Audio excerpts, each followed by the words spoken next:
Hello, hello, and welcome back to the Scrappy Business Podcast. Today, I am bringing you an interview that we probably already recorded about, I don't know, it was months ago at this point. And this was one of the interviews that just didn't fit into the theme of the podcast. So that's why I've not really been able to release them until I had all this rebranding and restructuring that I was doing internally sort of done. So I'm super excited that I can finally actually release this interview today. So I met with Cheryl Woodhouse a few months ago. And Cheryl is the founder of Tactile Design Co, a boutique agency that serves experts in their quest to secure long term, high ticket clients while growing an audience base for more passive projects using collaborative authority content. Her Expert Business Accelerator teaches the methods that she used to generate close to 1 million in revenue as a solopreneur, including over 200K entirely organic in her first 18 months as a course creator. She's also the creator of Solo School, the world's first online business school exclusively for neurodivergent people. And I was super excited to talk to Cheryl because I have known her online for a very long time. And I always love speaking to other business owners that are neurodiverse because I don't know, there's just something about hearing other people's stories that have faced, in some ways similar challenges to the ones that you're facing. I know that no two people are exactly the same, but there's a certain amount of overlap in the kind of challenges that we're facing. So, in this interview, we're going to dive into Cheryl's business journey, into how she found out that she was neurodivergent and how that sort of impacted how she was running things in her business.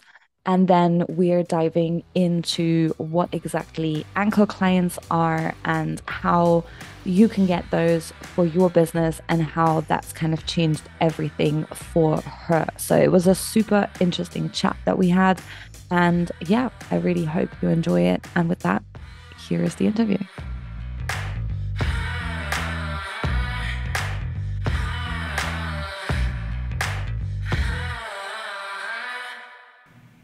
Hey, Cheryl, thank you so much for taking your time to come on the show today to talk to us about all things business for people with sparkly brains, which I'm super interested in because my brain and unicorns are closely related.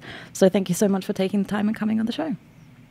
Oh, I'm super excited to be here today, Jessica. I've been waiting for it all week, and ever since we decided we were going to do the recording, I'm like, I cannot wait to talk about these things to someone who really gets it, because you're going to be able to ask me really good questions. Yes, and I'm assuming it will be a tangent-heavy fest at some point, but that's totally okay as far as I'm concerned. Like wherever this goes, we'll have is where side it goes. quests. I'm going to info dump on you a couple of times. Like, we'll be good. It'll all be good. Yep, sounds fun to me. So yeah, let's get into it. So one of the things that I always like to know is, how did everyone get to the place that they're in right now, and what is their story that led them to this point? And with you specifically, like, when was the time that you discovered this might be a special brain situation that I've got going on here? Like, have you always known? Has this been recent, after kids? I've heard the most interesting stories as to when people learned that, oh, hey, my brain does not work like everybody else's. Yeah. So I guess this is really a two-pronged story. There's the how did I get to where I am in business, and then there's the how did I realize that I was weird. As one way of putting it. I prefer to just call myself weird. I embrace it. I own the label. Oh yeah, I mean, there's nothing wrong with a bit of weird. I'm totally cool with that. That's how I call myself special usually. Sorry, I'm a bit special with that. Like, perfectly okay. Yeah, I'm a blue-haired weirdo. I'm sitting here with my blue hair. We're chit-chatting. I'm not going to probably leave the house today. That's also a little weird by some people. So we're good. We're good. So, I mean, I started my journey in entrepreneurship in my mid to late teens, quite honestly. I was fascinated by persuasion, and I'd always been really good with writing. And so someone introduced me to the idea of copywriting on a random internet forum. And I started taking courses, and I made my first $20 writing an email in copy for some, yes, I charged $20 for email copy, but keep in mind, this was 20 years ago and I was totally wet behind the ears, brand new newbie to anything, did not know what a steal of a deal that was. I wanted testimonials, I wanted case studies. I didn't get one, freaky enough, but I got proof that I could make money selling my services, doing my thing online, not leaving my house, on my crappy old compact computer back when that was still a thing. And so all these years, for quite a while, around a decade, I supported myself-ish, just kind of freelancing and bouncing around. And, I hit 21, met my husband. His income kind of became our main kind of breadwinning income. So mine was the vacation money and the grocery money and the extra money. And so I just kind of freelanced part-time, and we were getting ready to have a family. And then right after our oldest child was born, literally like 2 weeks after he went back from 2 weeks off from our child being born, on his birthday in 2010, of all things, he got fired. He lost his job, which was our main source of income. And I basically shut everything down because I just had a baby. Yeah. Right? And so, unfortunately, because of his unique combination of skills, it was one of those kind of almost like an auto worker kind of situation where it was pretty much unskilled labor, but he'd worked his way up with tenure over the course of almost a decade, was making really good wages, not a wage you could find anywhere else with those skill sets, right? It was primarily tenure that had gotten him those wages. And so he wasn't easily able to step up and replace that. So I had to figure out how to get my freelancing up to replace like a $60,000 a year job in 2010, which was actually a decent living back then, by all accounts. And so we struggled along for a while. I did and I didn't. I was still doing a lot of one-off projects, the traditional freelance model that you're taught, right? We struggled along for about 2.5 years, had some really bad moments in that time period. And then finally, I stumbled on some ways of doing outreach that didn't feel so gross, and I started getting more leads and getting more clients. And then I stumbled on the idea of anchor clients, and I landed 2 or 3 of those all at once.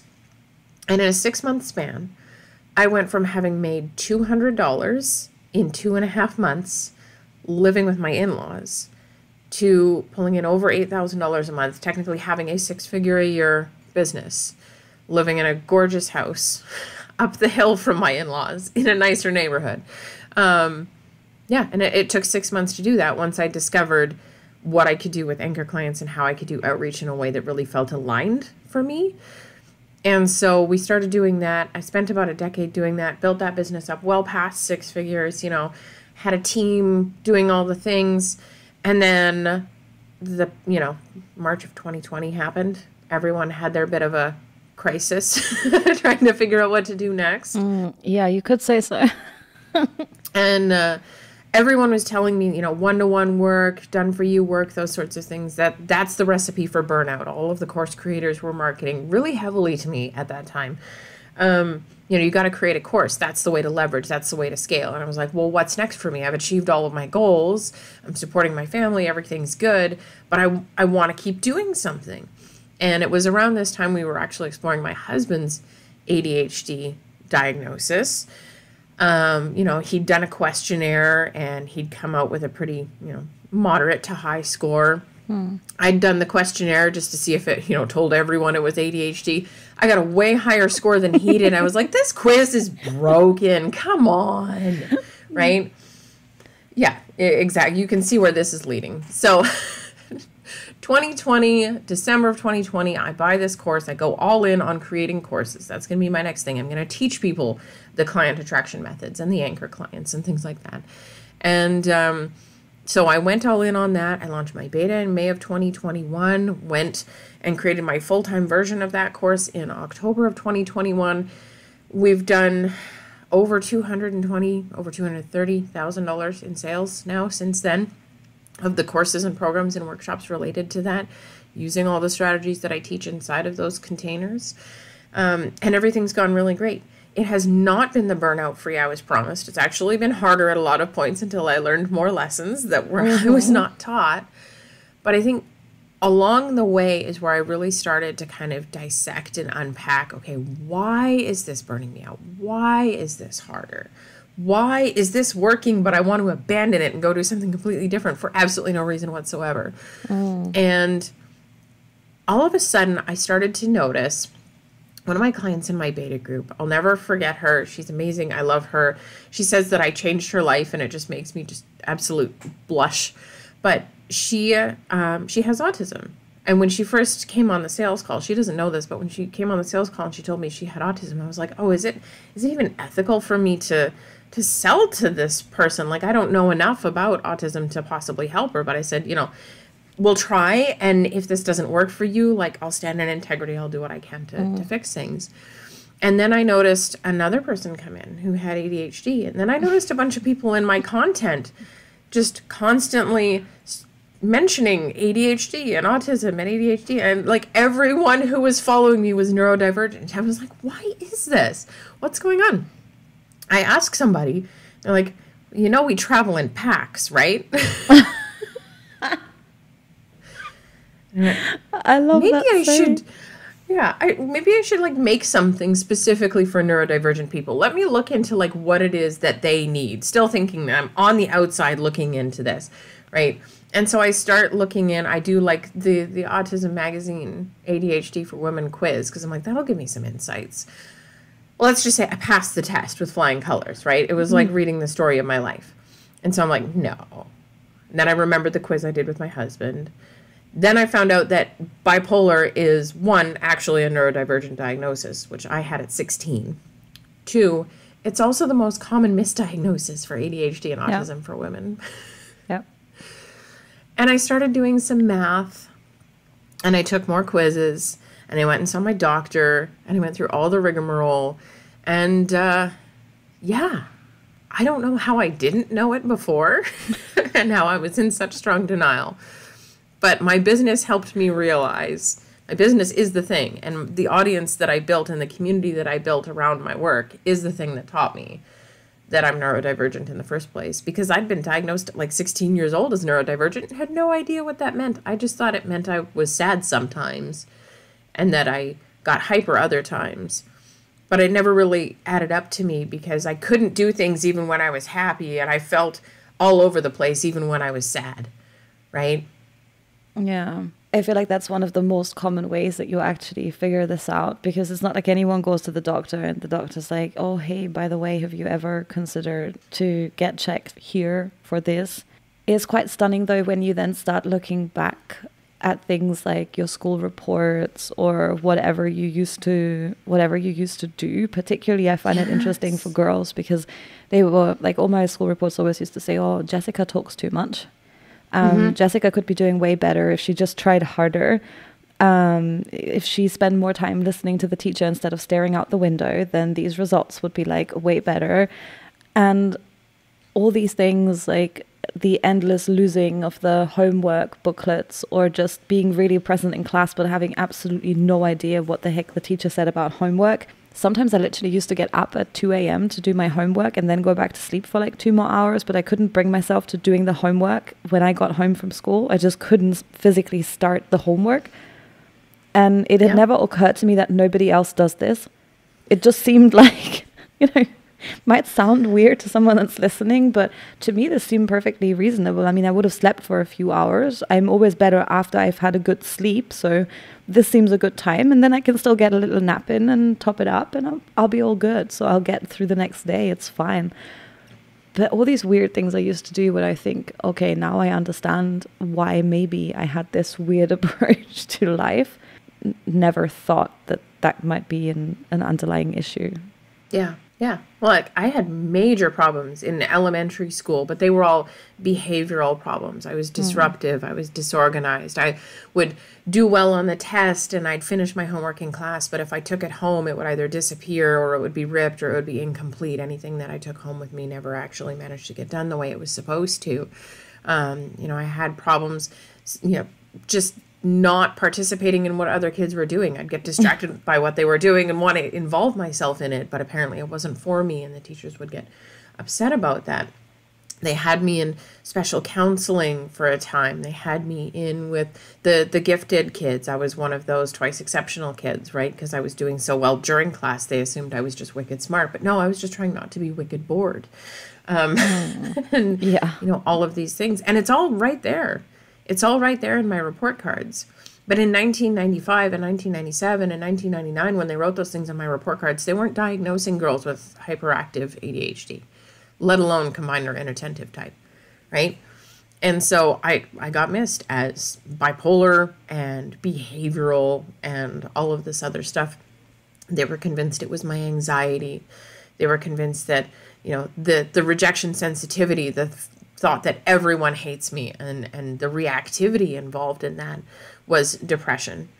They thought, the overstimulation that led me to outbursts, that must just be, behavioral issues that have to be better controlled. And looking back now, I'm like, well, why didn't you just give me time at school to do my homework? Why didn't you let me pull myself out of the situation when I was overstimulated? Why didn't you let me have something in writing when I asked for it in writing instead of forcing me to fight my own auditory processing issues? Like, why didn't you just figure it out? Why did I have to wait 20, 30 years to figure it out for myself? Yeah, sadly, that's still not a thing, though, in a lot of places. Yeah. Like, it's still not a thing that you can say, hey, I effectively struggle with this. Could you make an adjustment, please? Because I will do way better if these conditions are met. And whether that's in school or at work. And that's why I feel so many people that are neurodivergent end up starting businesses, because the frustration of it is just next level. Yeah. I remember the first week or two when I started going to work, and I thought, like, fuck, am I going to have to do this now for the rest of my life? I'm forced to spend time in a place with these people, half of whom wind me up, is super loud. I can't concentrate on what I'm doing here. I'm not allowed to wear headphones despite not being able to concentrate.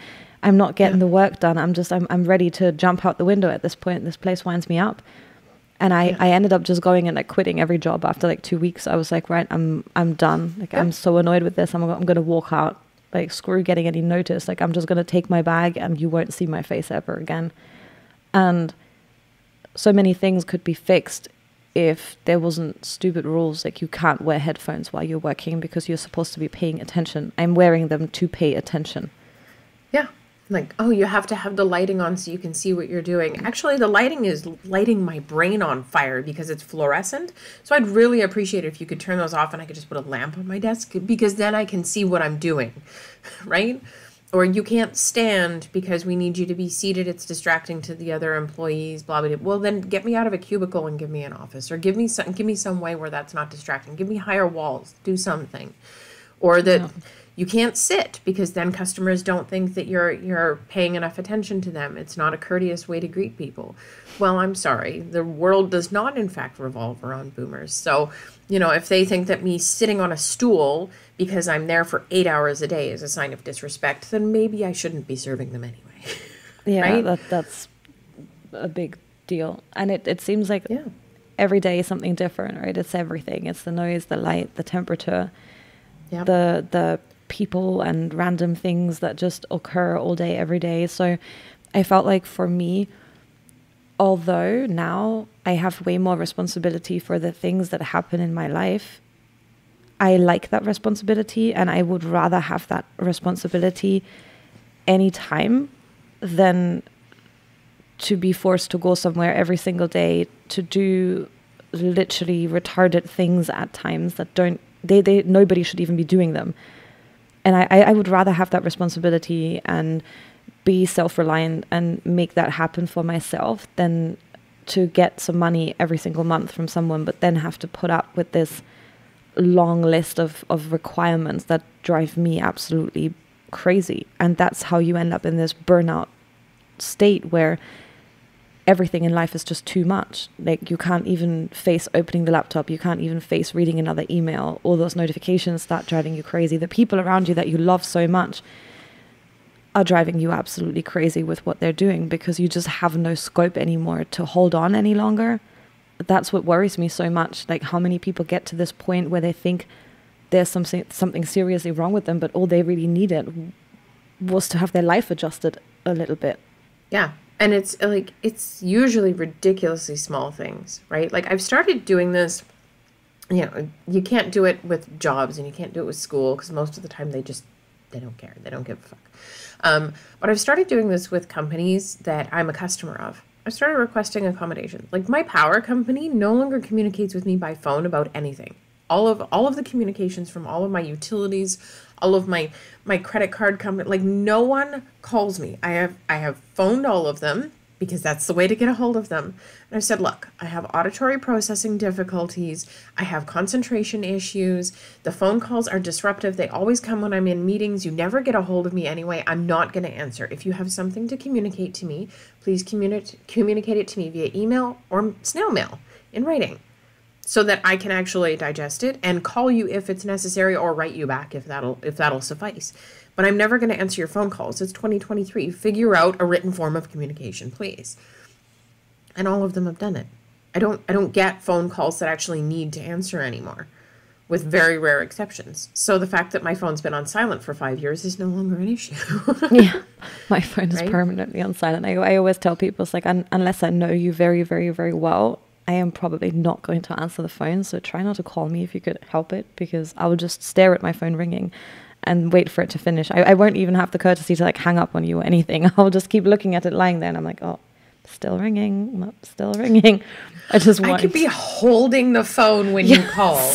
And even if I do know you well, if I don't want to talk to you, I'm just going to sit there and wait for it to stop ringing before going back to what I was doing on the phone. Like, it's not because I don't love you. It's because I don't love phone calls. Yeah, and I never know what it brings. It's like that message where, when you're working for someone, they're like, hey, could I talk to you? And then it's like, oh, fuck. Like, well, no, but now you have to because I have to know.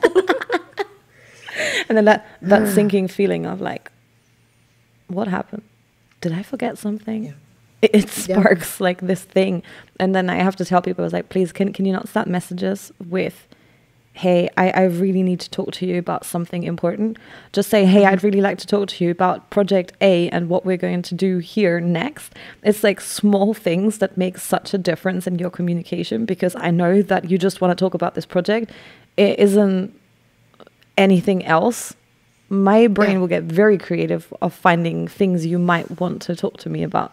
And none of them are usually good. Like my brain doesn't tend to think, oh, they probably want to compliment me on how well I did this last thing here, or how much money we've earned recently. They want to fire you. Definitely, all of that. They're doing chargebacks and they want refunds on anything you've ever done for them for the last 10 years, and you're financially bankrupt because they want to talk to, like, that's where the brain goes, because the brain is ultra sensitive to rejection, any kind of perceived rejection. And so it leaps ahead past the perceived rejection to the wreckage that your life will be in after the rejection. But they're usually just wanting to talk about a project. So yeah, it's usually something really boring. I'm like, please don't do this. Like the thing you wanted to talk to me about really didn't warrant the amount of headache I gave myself after you said that. So like, please don't do If I ever message someone like, I want to talk to you, if I want to surprise them or I don't want to go into full detail in the message about what I want to talk about, it's like, I want to talk to you, all positive things, growth shifts, good stuff. Don't worry.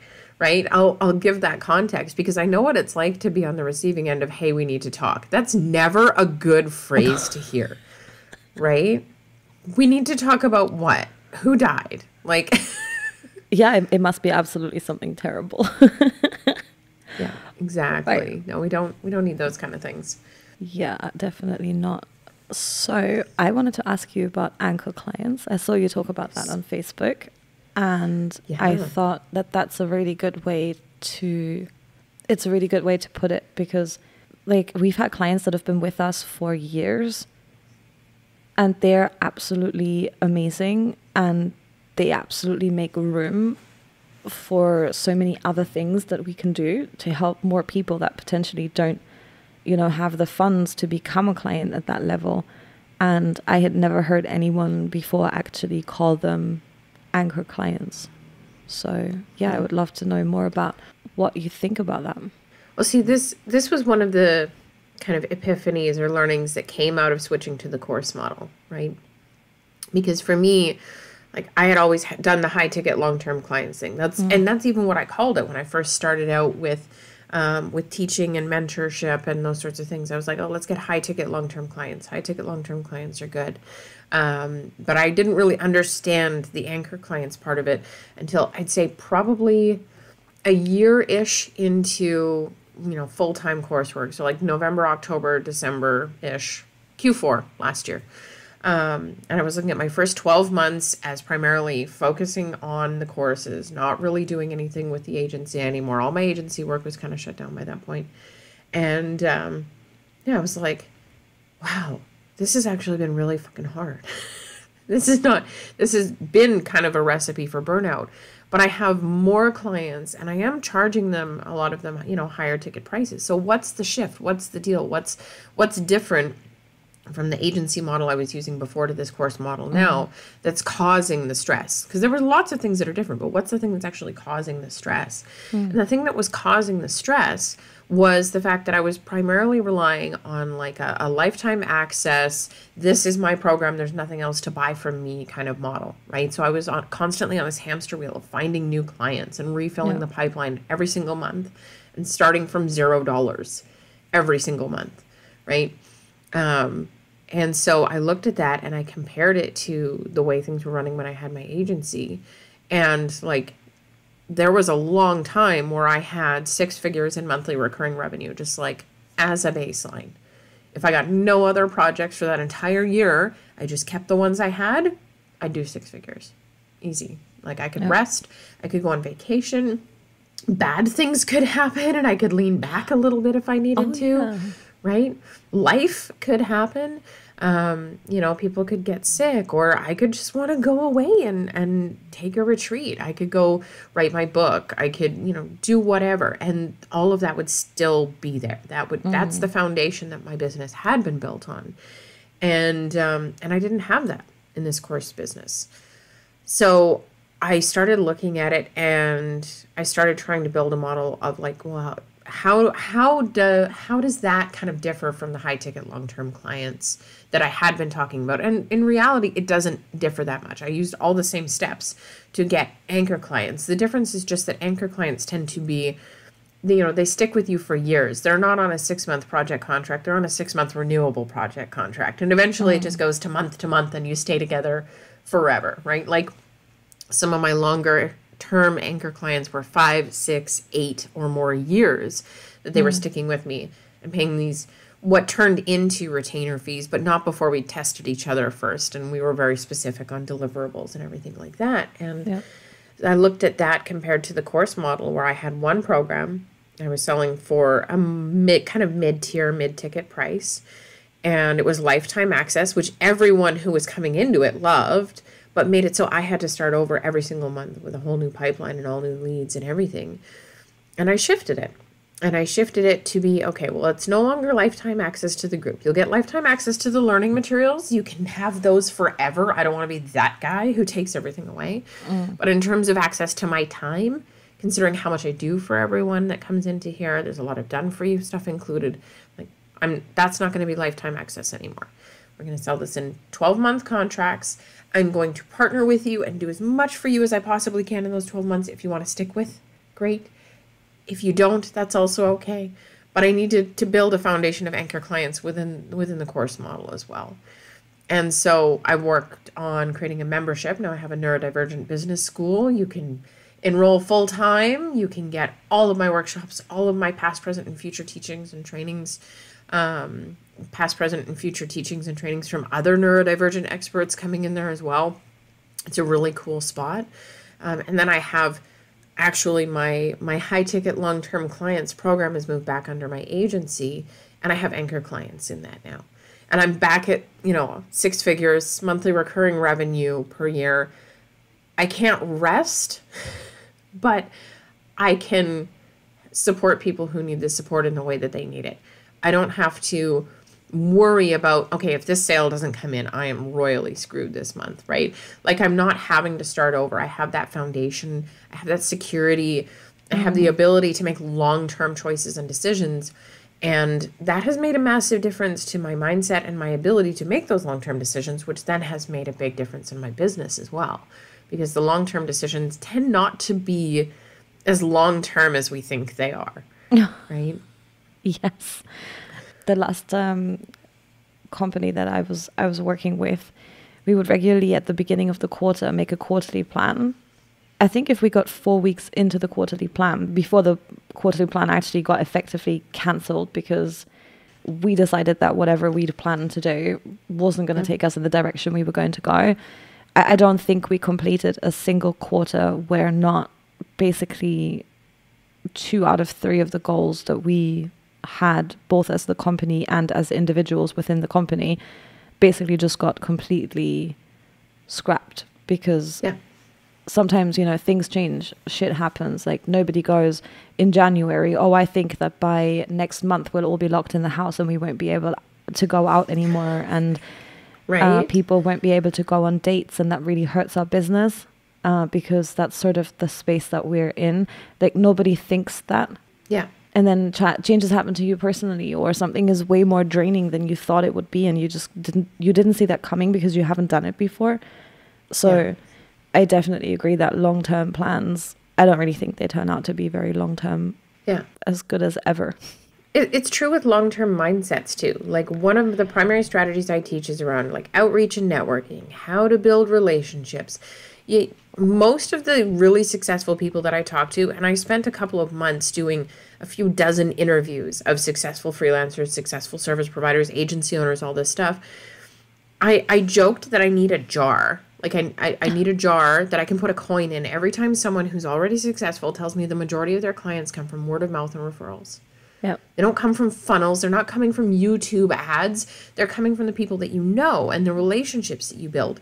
And everyone that I talk to, you know, there's really 2 types of people that come into my world wanting the results that I've gotten and the things that I've created. And there's one group that's like, well, that's such a long-term thing. Like, yeah, I can build a network, but it's not going to bring me clients today. Like, I need clients today. And so they go off and they try something else for 90 days and they still don't get any clients from it. And then they come back. Because most things don't result in clients today unless those people were already in your network to start with. So of course, if people have known you for months on end and then you send the sales emails, you might end up getting a client, but probably not even the same day because you might still have to get on a call with them, which might still take a few days. So there's very few things that really bring results today if you don't have a relationship already established either via email or through other interactions that you've had. And even running some ads doesn't necessarily generate sales, particularly nothing expensive there and then. You're going to be entertaining those people for potentially weeks.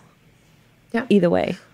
Well, and even like I deal with a lot of freelancers and a lot of agencies. And like, well, I could just go on Upwork and get some projects. It's like, yes, you're going to go on Upwork with a profile with no reviews, and you're going to have to sling a lot of shit, basically, until you can get enough 5-star reviews for people to start paying attention.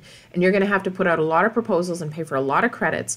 And what you're going to get is mediocre clients who are solution focused. They know what the problem is. They've figured out how to solve it. They've determined exactly what it's worth to them. And they're buying your time, not your expertise. They're going to micromanage the shit out of you.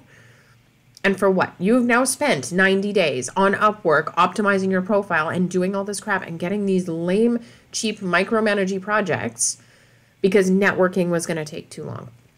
I have a student who came into my mastermind, my high-ticket long-term clients mastermind, and I taught her a networking strategy, which was also, like, she was brand new to business, right? She wanted to start her VA business. She wanted to work in the pet space because she really loved pets. I'm like, well, you got to figure out what their problems are. So you got to go do some research. She did a bunch of outreach. She booked some research calls. She only managed to get, I think, 3 research calls actually done. 2 of them became clients. Because just through talking. That's exactly what happened to me. That's so creepy because I didn't know what I was supposed to be doing. I had this weird thing where I used to work in daycare and I studied early years and I needed out. I was like, this has no future, like overworked, underpaid, trouble by the bucket load. I can't keep doing this, you know, for another 10 years even. And I joined this online coaching group and I basically decided to get on calls with people to ask them questions to understand more about how could I help them with their tech stuff. Yeah. And that's basically exactly what happened to me. It's those people were like, oh, you're going to do that? Well, I have that exact freaking problem right now. Do you have time to fix it like this week?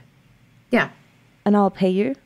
I'm like, okay. You can't go into these calls with the intention of selling people. None of this networking stuff works if it's like a Trojan horse strategy where you're going to pretend it's research and actually just turn around and pitch slap them right away. Because the energy comes through in your outreach. It comes through in everything. And unfortunately, a lot of people have done that. My agency did a lot of research and strategy, right? So we interviewed collaborators and stakeholders from across dozens of organizations. You know, we've done well over 1,000 hours of informational interviewing. And like we've done a lot of research.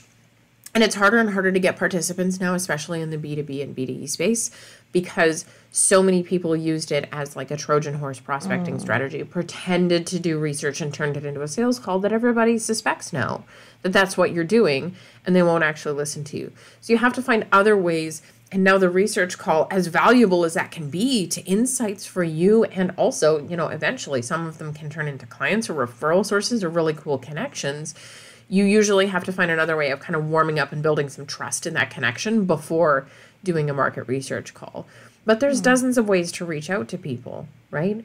And everyone thinks networking is such a long-term strategy. But at the end of the day, if you do that consistently for 90 days, or you do something else consistently for 90 days, networking is the thing that's going to pay off over the longer term much more than the other things that you could do within 90 days. Like 90 days from now, you could have a banging Upwork profile with a bunch of 5-star reviews. You could have spent a few $100 to $1,000 on credits to make sure you put out enough proposals, and you could be getting paid, you know, $30 to $50 an hour on Upwork.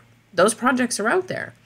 Or you could have $3,000, $4,000, $5,000, $6,000, $7,000 a month retainers from clients that met you through word of mouth and referrals through the network that you built in 90 days. And you can do that. It's not a guarantee that it'll happen within 90 days. Sometimes you bark up the wrong tree for 90 days. Sometimes you're in the wrong space. Sometimes you're asking the wrong questions. Sometimes the economy in the world gets weird. But the same thing can happen on Upwork. Yeah, and I had the worst experience off of Upwork. Like, Same. It's terrible. I think I was doing the work that I was doing already for about 3 years or so. And every now and again, I would see like the perfect thing, like exactly what I would do. Yep. Like I know I can fix their issue in no time. And I would see it on Upwork, or I would get invited and then I would apply, like send my thing through. And then I would end up working with that person. And it was an awful experience. And I have literally quit multiple people that have last come over Upwork because I was like, I will not put up with this nonsense that I'm getting right now.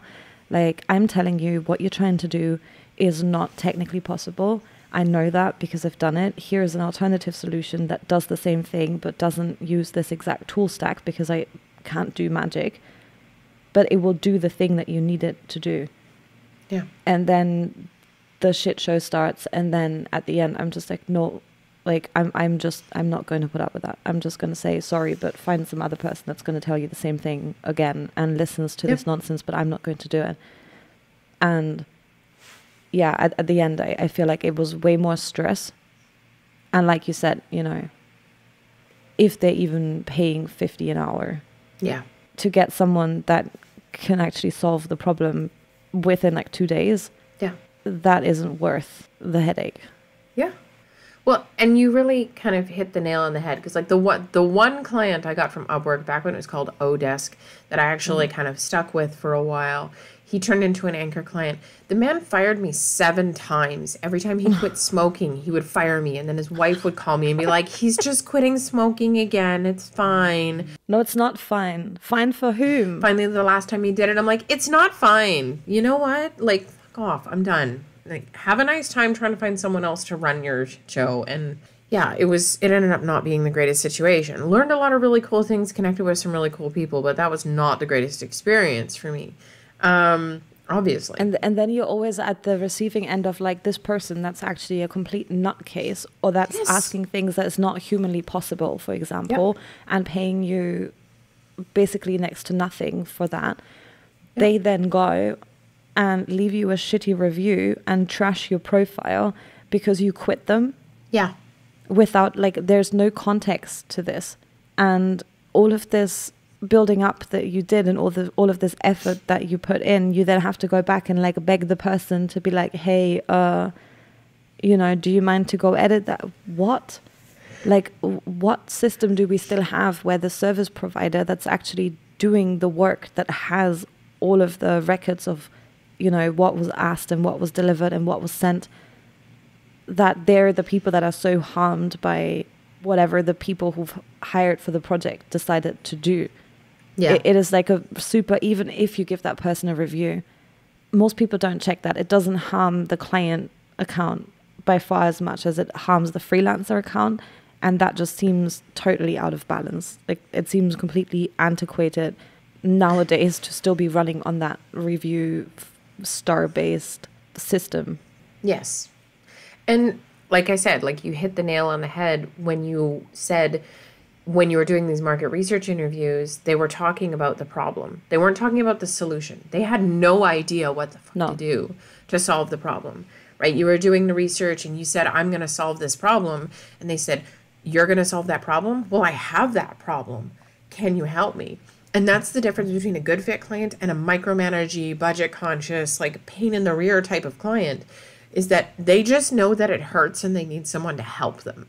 They haven't already gone through this entire process of self-diagnosis and, you know, writing their own prescription, and now they're just coming to you to fill it, right?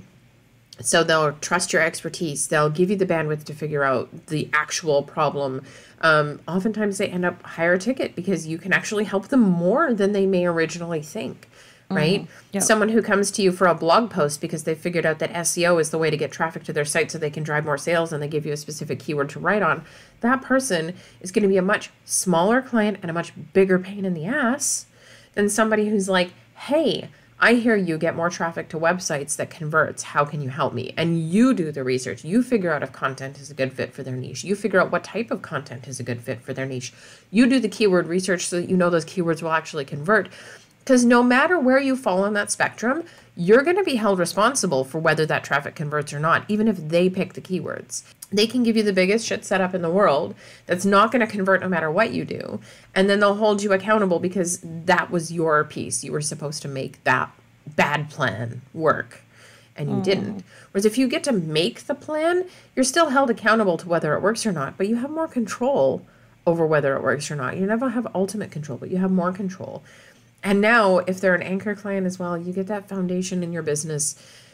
And that's really good for our brains because, yes, we love novelty. Yes, we love things that are different. But being able to do that on top of a baseline of like 3, 4, 5 clients so that you're doing something a little bit different every day. So it's got a bit of novelty, but it's a foundation. It's a baseline. It's a level you can't fall below.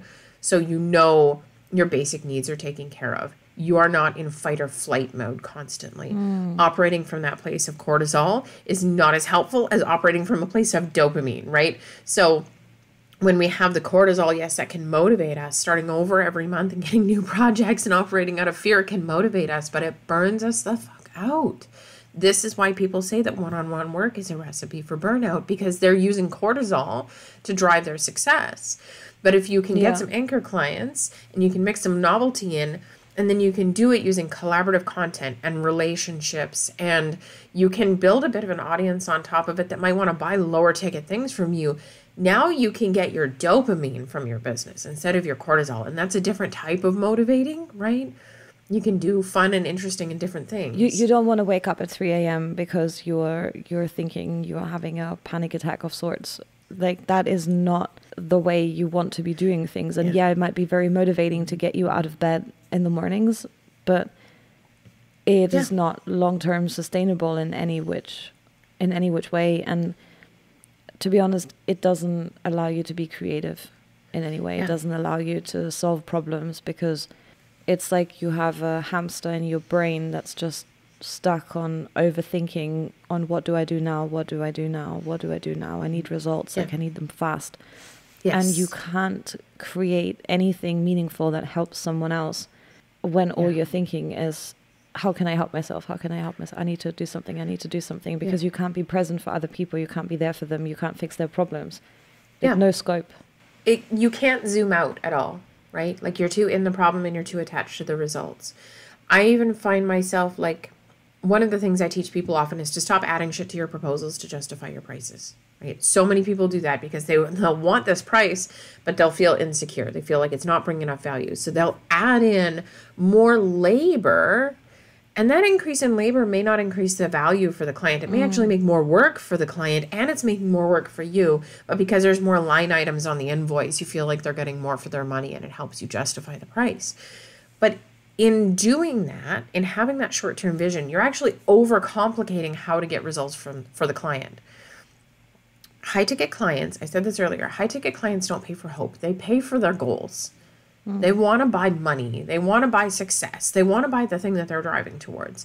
And so whatever you can do to get them there the fastest, most effective way possible is all you need to include in your proposals and in your rates and in your pricing and in your packages. You don't need to put everything in the kitchen sink into your proposals to justify these retainer rates. If you can get someone an extra, $50,000 a year, charging them $5,000 for something makes a ton of sense. And you don't need to do a million things to justify that $5,000 price tag. Yeah, I think sometimes it's like taking your own financial situation and then projecting that onto your potential clients without realizing that actually, I think this took me a long time to understand, because obviously I came from a daycare background. It's not like anyone's got any money. Even daycare centers don't make any blooming money, even though they charge so much. By the time you add up all the bills every single month, you'll be surprised how little is often left over for independent daycare centers anyways. And when I came online, I think that was something that I struggled with big time, because I was like, oh, who's even going to spend £500 a month on getting help? That's so much money. Like, I don't have £500 a month to spend.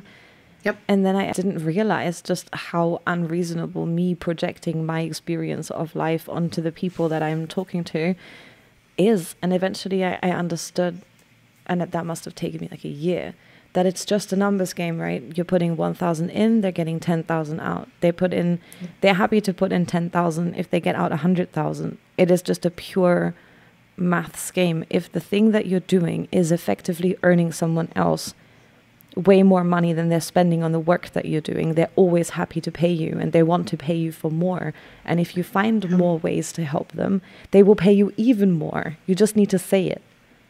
Yeah. And that took me forever personally to understand, because I just wasn't in a place where I was that person that was operating like that, because I had nothing that I could put 1,000 into that would put 10,000 out. Never have. I just went to work every day. That's all I knew. Yeah, exactly. And you have to do that framing a lot of the time for the client, especially the problem-focused clients, not the solution-focused clients. We're running up on time here, but I do want to leave you with one little exercise. And this primarily only works in North American markets. I've noticed like European markets and other things don't tend to operate exactly the same way. But even internationally, go to the US sites, go to the Canadian sites and look at this. If you want to get an understanding for the scale of money, if you want to get an understanding for what the operating costs of real physical in the world businesses are on a regular basis, go look at commercial real estate leases. Just go spend an hour. You will raise your rates after you do this. Go spend an hour looking at commercial real estate leases, because I want you to understand they'll give you a dollars per square foot, right? And this is an annual rate. And it's usually only about 2/3 of the total annual rate that they'll give you, because there will be a triple net on top of that. That's your utilities, building maintenance, kind of like strata fees, right? Most of the organizations out there in decent looking, newer, nicer sized buildings in decent neighborhoods are spending upwards of $250,000 a year on the building. That's it. And they don't own it. They are leasing this property.